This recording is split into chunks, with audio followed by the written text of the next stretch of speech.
We're going to derive the quadratic formula by using the skills that we learned in completing the square. Notice I have the quadratic formula ax squared plus bx plus c equals 0. When we complete the square, we want to be sure that our leading coefficient is always 1, so we're going to divide everything through by a. So when we divide through by a, we end up with x squared plus b over ax, and at the same time I'm going to move my constant term to the right-hand side, so that becomes negative c over a. I've rewritten what we just had. Now the next step is in actually completing the square. We take half the middle term and we square it and add it to both sides. Notice on the left-hand side I put half the middle term squared, but when I added it to the right-hand side I put b squared over 4a squared. That helps us when we go to the next line when we write our term as a perfect square binomial.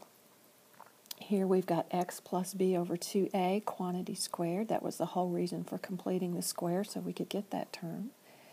And that's equal to, if we get a common denominator on the left-hand side, that's equal to negative 4ac plus b over 4a squared. If we take the square root of both sides in the next step, we get x plus b over 2a equals plus or minus the square root of b squared minus 4ac all over 2a. When we take the square root of 4a squared, we get 2a.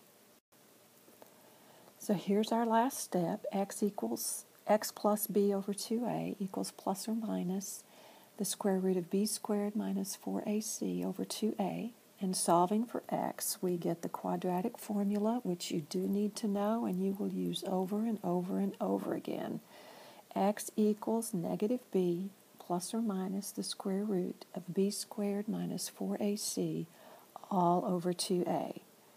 One of the reasons that we study quadratic equations is because parabolic shapes are not only found in nature, they're found in many engineering instances such as antennas.